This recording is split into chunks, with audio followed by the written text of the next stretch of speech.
é como alguns pensadores dizem. Bom, nessa era digital, que estamos convivendo com máquinas e automação, seja humano, que talvez este seja o seu diferencial, mas isso não é algo tão fácil de fazer nem para os adultos, que também temos algumas dificuldades de desenvolvimento de soft skills. Mas o episódio de hoje vamos cuidar de crianças e adolescentes. E ao lado também dessa possibilidade de falarmos sobre isso, temos que deixar um asterisco de reserva para a neurodiversidade, que é um desenvolvimento à parte de soft skills também para esse segmento populacional. Então, quando falamos em soft skills e por que elas são fundamentais, nós estamos falando em criatividade, em pensamento crítico, em inteligência emocional, em empatia, em comunicação, colaboração, ou seja, aquela capacidade de trabalhar em grupos, trabalhar em equipes multiversas às vezes e multidisciplinares, tão necessárias hoje para o ambiente de tecnologias digitais, a resolução de problemas, se adaptar às mudanças que às vezes um projeto, quando ele chega, ele tem determinado foco tecnológico, no meio do caminho chega uma nova tecnologia que altera aquele desenvolvimento e a equipe tem que saber surfar nessas irregularidades, nesses altos e baixos e seguir com o projeto inicial ou decidir abandoná-lo e criar um novo. Então, tudo isso, como desenvolver essas habilidades em crianças e adolescentes, ou seja, desde a primeira idade, para que elas se acostumem a esse potencial humano, que é o que vai fazer, pelo menos por enquanto, uma certa distinção de habilidades para a aquisição de certos postos de trabalho, que se por um lado se faz necessária, por outro, o uso excessivo de telas, o uso excessivo desse mundo digital faz com que essas crianças e jovens percam justamente a capacidade de colaboração em equipe, a capacidade de fazer um entrosamento social melhor com os seus pares, melhor com as pessoas, podendo gerar, por vezes e não sempre, um comportamento mais introvertido, ou seja, a criança, o adolescente e a tela, para quem não tem essa habilidade social desenvolvida a partir dos pais e responsáveis, pode ser um grande desafio nesse momento. Então, nesse primeiro ponto de desenvolver essas habilidades de soft skills, um ponto interessante é inteligência emocional e empatia. Como ensinar desde os grupos escolares e desde as famílias significa dizer que pais e tutores e responsáveis têm que estar preparados para isso e a equipe escolar, diretores, pedagógica, professores tem que estar também preparada para esse desenvolvimento tão necessário nesse momento. Dinâmicas de ensinar e acolher as emoções por crianças e adolescentes com técnicas de regulação emocional se faz necessário, ajudando a identificar cada uma daqueles sentimentos e emoções e nomeando corretamente essas emoções, dando lugar para ela. Isso significa que no grupo escolar, no grupo familiar, as expressões emocionais têm um significado e devem ser acolhidas e devem ser, digamos assim, bem orientadas para fazer essa regulação emocional. Famílias muito ríspidas ou escolas que não tenham essas dinâmicas em grupos faz com que os seus integrantes não consigam desenvolver bem essas habilidades e o grupo como um todo perde. Por exemplo, um conflito escolar onde um coleguinha está em dificuldade com o outro, como é que aquela escola trabalha essa dificuldade emocional para que se gere um entendimento e um respeito? Vocês convivem no mesmo espaço, o limite é esse, o limite de A é esse, o limite de B é esse, e certas regras escolares precisam ser preservadas para a harmonia do todo. Então, a criança, o adolescente começa a aprender que precisa saber os seus limites e precisa dar extravasamento àquelas suas emoções. Que certas condutas, por exemplo, talvez de agressividade, de causar uma agressão física no coleguinha, isso não é permitido e tem que saber uma outra forma de extravasar aquela agressividade dentro dos padrões adequados para que gere essa adequada regulação emocional.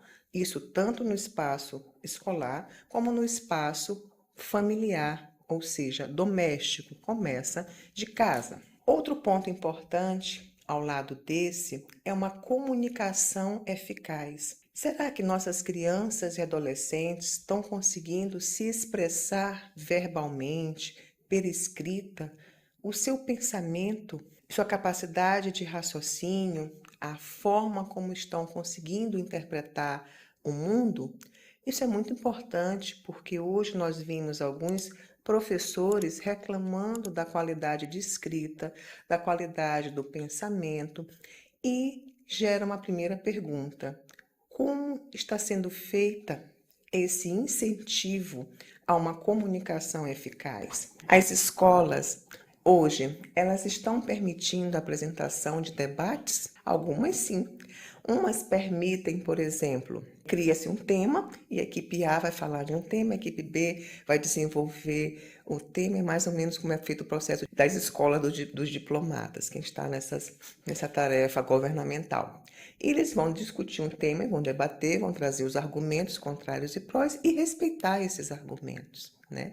Obviamente, saber o que a lei diz, o que a escola diz e como colocar um espaço saudável onde o diálogo é iniciado e o outro lado é ouvido. Isso é um exercício democrático que nós não podemos perder.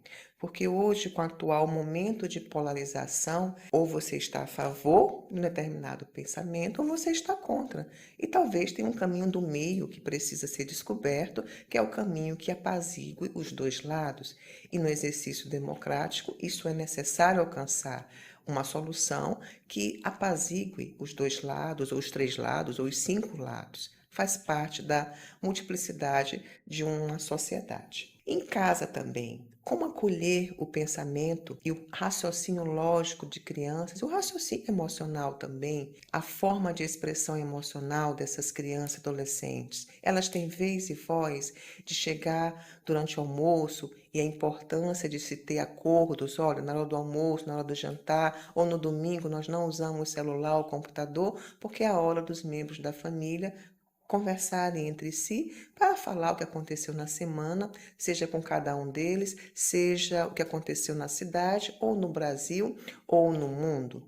E cada um ter dizendo, ó, a notícia tal me chamou a atenção por isso, e por que chamou a atenção? E poder iniciar um debate dentro de casa com parâmetros, com um pensamento crítico, né? Onde a forma de pensamento possa ser construído e possa ser confrontado com os responsáveis, por exemplo, de acordo com uma visão de mundo que eles já tenham percorrido um pouco mais. Isso tudo é incentivo a uma comunicação eficaz.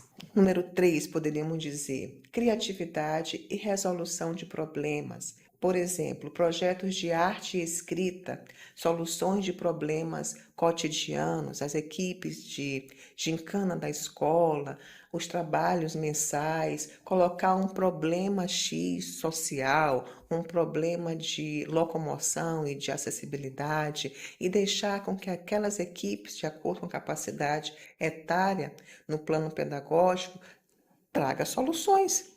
O que vocês, grupos, entenderiam se ocupasse o cargo X, Y, Z? Seria um projeto viável? E depois debater a viabilidade ou não viabilidade. Isso faria fomentar de que aquela criatividade pode trazer soluções que ainda não foram, quiçá, pensadas nesse momento. E como precisamos, nesse momento, de soluções criativas e de soluções inovadoras. Um outro ponto importante, que poderíamos chamar de 4, é a colaboração e o trabalho em equipe. Jogos cooperativos, projetos em grupo desenvolve a capacidade de trabalhar em grupo.